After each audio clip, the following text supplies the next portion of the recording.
these are stimulus checks, in essence, for rich people, for doctors and lawyers and investment bankers. And you want to know why these fancy restaurants are full of people? Because they're not paying their student loans. Do you agree? Is the student loan debt forgiveness essentially a stimulus check for rich people? You're going to hear them talk about the forgiveness and also the extension of the moratorium, saying that these people, they're not having to pay their student loan debts. And why not send it out to the low income? Those on SSI, SSDI, the poorest among us that need it the most. Let me know your thoughts. What if we just wiped out all of this student loan debt forgiveness, didn't deal with it anymore, and instead sent out fourth federal level stimulus checks of $2,000 to everybody in the nation? Let me know your thoughts on that. Now, they could do that. Also, this student loan debt forgiveness is through the process of an executive order. This is not through congressional legislation. And why couldn't they do that for stimulus checks? As a matter of fact, I've been letting people on the channel know for quite some time. I'm keeping track of all the stimulus package money. There's still $500 billion left over from the previous packages. That's right.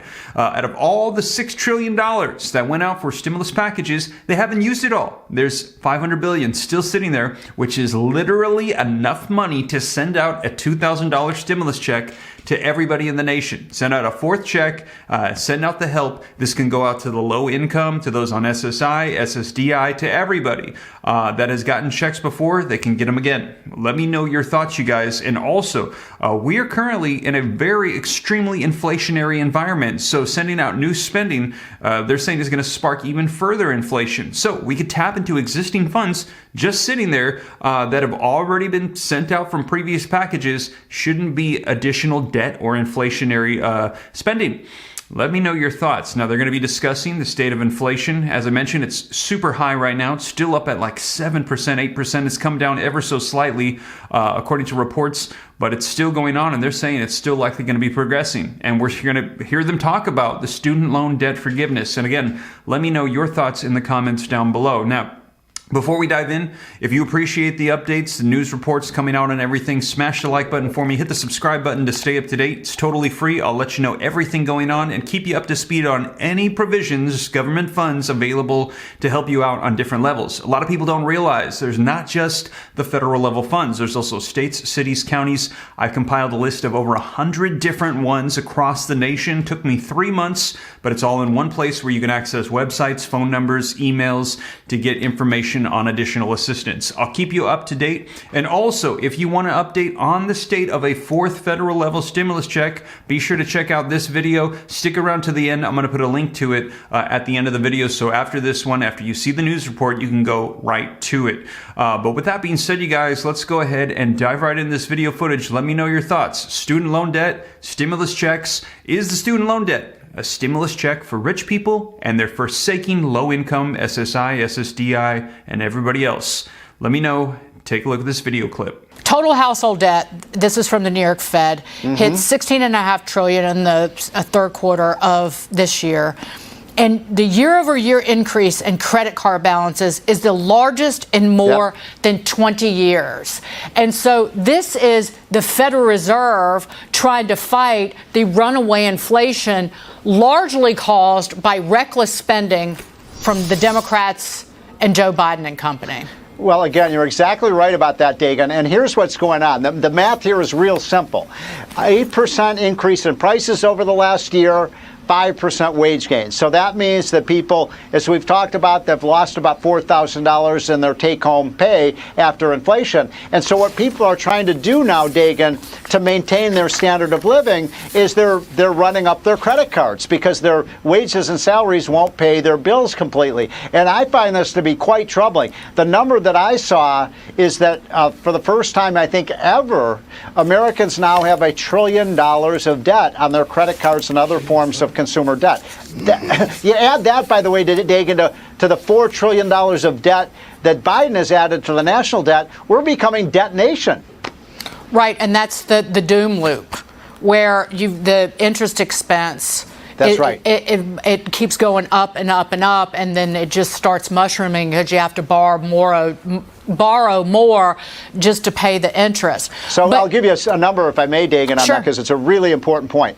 if you look every time the interest rates on the federal debt, because the United States government is the largest borrower in the world, right? And so when the interest rate on the 10-year or 20 or 30-year Treasury goes up by 1 percentage point, that adds another $1 trillion to the debt. So we're like a dog chasing its tail. The more we borrow, the more the interest rates go up. The more the interest rates go up, the more the borrowing goes up. It's a very vicious cycle. Mm-hmm. This just makes me insane. Joe Biden put out a statement on the producer price index today. So it's easing, wholesale inflation easing. But in the statement it said, the bottom line is my economic plan is showing results. And we face global economic challenges from a position of strength. As I said last week, it will take time to get inflation back to normal levels, and we could see setbacks along the way, but we will keep at it. Keep at it, keep at it is the title of Paul Volcker's book, and that's a line that Jay Powell has been using. But this is just hot or cold garbage. The plans out of this White House have done nothing but fuel inflation, and it makes the Fed's job that much harder. So here's why I'm not as look, I hope the president's right. I hope inflation is going away because it's doing so much damage to our country. But I'm not quite as optimistic as he is. And he actually laid this out last week. He was saying, well, all this massive spending that's already been authorized, Dagan, a lot of that spending doesn't hit the economy until next year. Right. Now, that means when all that spending hits the economy, do you think that's going to make inflation better or worse? Obviously, it's going to make it worse. They should be the number one job of this Republican House of Representatives, and thank God Nancy Pelosi is no longer to be Speaker, is to cut that excessive government spending. Because if no, go ahead. Well, if they don't do it, you are going to have a return to 8, 9, 10% inflation because you're just deluging the economy with cheap money. One of the most inflationary things going on right now is the continued extension of the moratorium on making student loan payments. I'm not talking about the student loan cancellation, which has been sidelined because of court rulings, but I'm talking about this has been going on for 33 months. And Maya McGinnis in the Committee for a Responsible Federal Budget came out today and said the pause on student loan repayments is scheduled to end December 31st, and it needs to end then. And there are reports that Biden is considering an 8th extension of this repayment pause.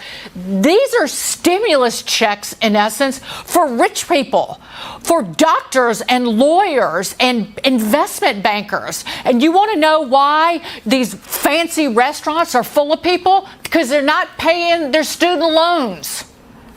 You're so right about that. And the only thing I would disagree with on that quote you played by Maya McGinnis is I would do it immediately. I mean, to let people know you are going to have to repay the debts that you took out. That's what an upstanding citizen does. The federal taxpayer isn't going to write that off for you, and it should start right now. I mean, you've had people who haven't been paying off these debts already for a year to a year and a half because of COVID. I mean, a lot of the debt repayments were suspended during COVID, Dagan. So that means how long are we going to let people not pay these debts back? 33 months. They extended it in April when inflation was north of 8%, and then they extended it again in August.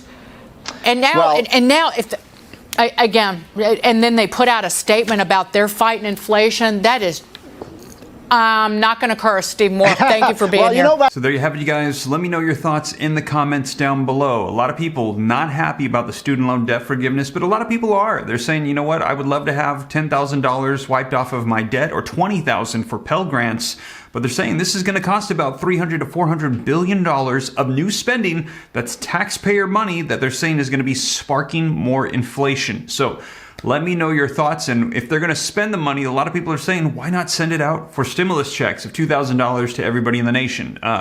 Let me know your thoughts in the comments down below. And if you made it this far and haven't already, don't forget like button, hit the subscribe button to stay up to date.